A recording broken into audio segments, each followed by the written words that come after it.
What's going on, everybody? All right, listen, I'm taking this video to answer one of our people within the family, the community.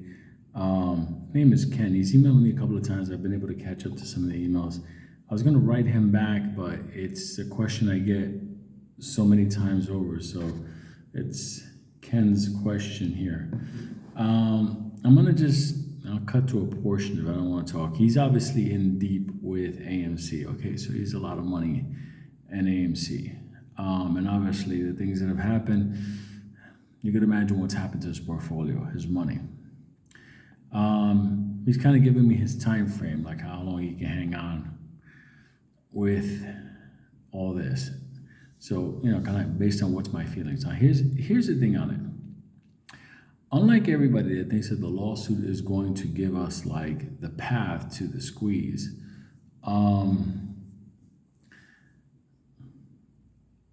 actually thinking we have within a month time frame between now and to the beginning of June, mid-June, around there, for this market to allow us to run. And I've talked about some of the conditions back and forth on it, whatever, no shares, whatever, all that other kind of stuff. Even though they're doing cleanup operations on the weekends, I'm convinced on that.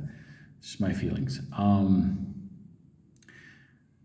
I feel that the lawsuit, a lot of people have become like these, like, I don't know, like, we're retail investors. Like, we're trying to game what the vice chancellor is going to do. One of the things you need to understand, judges tend to do things in a way that sometimes people don't anticipate. It's just, they have their ways. Nothing but bad or good, it's just things happen that way. As far as like, they should just stop this. We don't want the settlement, the whole thing. I've said it before. Allegheny and AMC are the defendant and plaintiffs. Our interests are being heard and taken into account, but we're not parties to the lawsuit. So could the vice chancellor do something as far as like pausing this further or making a declaration that opens the door to further lawsuits? Can she technically put the hit on the fact, this reverse split settlement happening? It's kind of hard because, remember, both parties are agreeing on a settlement. Popcorns and his people are willing to pay whatever. Understand how bad they need this, to the point where look at what they're doing on the weekends with the shares. Not AMC, but, the powers that be. As far as the time frame that you're talking about, I believe AMC is going to live or die within that time frame.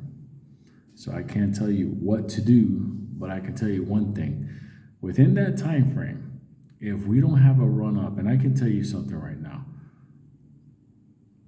our ceiling right now is about $6.80. That's what they're fighting off.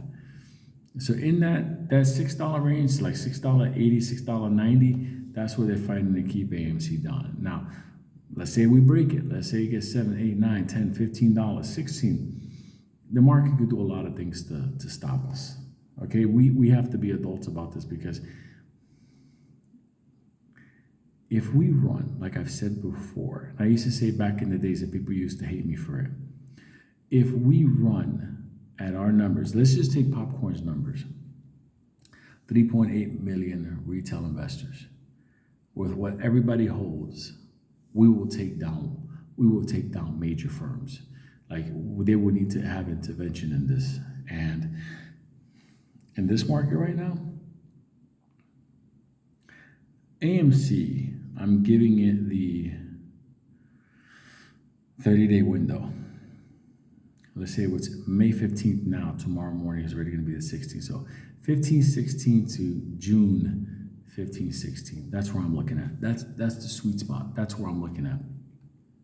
To break the $6.50, 60, 70, 80 going there. Now, if this stock starts to move into the, we're going back to, double digits, 11, 13, 15, whatever, then this becomes a problem, because then this becomes something that, one, stocks are more expensive and the cost of borrow is going to be bad, and people are going to hold on to their shares much more. And then we're gonna have June 2nd, 2.0. But between now and then, there's a lot of things that can happen. So Ken, I'm just answering you the best I can. I'm going through a lot of emails. So I wanted to put it to you like this. That's my time frame, what I think is going to happen based on everything that's going on. But to remember something, the second that the lawsuit started and things got delayed, they started doing cleanup operations on the weekends. This whole fucking thing is the worst play I have ever seen in my life. Even the CEO is against us. So good luck. That's all I can say to everybody. Okay? Me, neither here nor there. I got other investment stuff, whatever. I'm in this, whatever. I got some money in it, whatever. It's neither here nor there. I mean, I'll tell you an interesting story. I learned that a long time ago in my life that the feeling of combined winning, to just win, that feeling that carries throughout life. I've made money, I've lost money, I have money, but that feeling of winning, shit, you can't put a price on it. That's actually what I want for everybody. Look, AMC is gonna come and go. Other things are gonna pop up,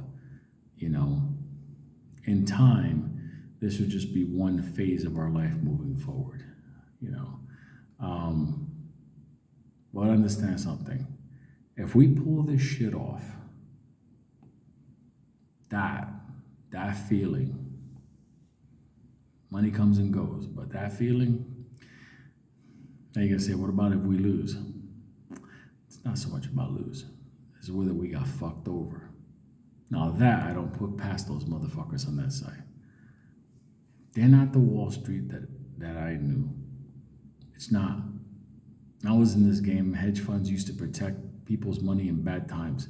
Now the shit that they do is just like, they emerged into something else. Technology helped them do that. The amount of money they got from the government, at like 0%. It created a monster on the street. They did. And I take a look at some of the things they're doing right now. The banking crisis and everything, like all the stuff the banks had on their books, how they're repackaging all that shit, moving it around. Like, they don't talk about that in the media. Like, unless you're talking to people that know this shit behind the scenes, like, this is pretty fucked up what they're doing. A banking crisis is inevitable. Let me tell you something. You go across America right now, tell me one industry that's thriving. Silicon Valley is bottoming out. Real estate, residential, bottoming out. Commercial, dead man walking. The auto loan market, dead. Your student loans, dead. Developer, loans for like building things like universities, campus, apartment housing, dorms, everything, dead. You're talking about, the reality is most people are living on credit. I can go into the whole gambit of shit, but everything's being repackaged and pushed forward and repackaged and pushed forward. The music is gonna stop. I know this video was about Ken, but I'm just pointing something out. This is not the Wall Street that I came up in. This shit is Mad Max. And the motherfuckers that are in charge, I know, put it to you this way. When I was in this game, we had people that worked on the street. Now what we have is the predatory 1%. A totally different thing. That's fucked up. Good night, motherfuckers. We'll talk tomorrow.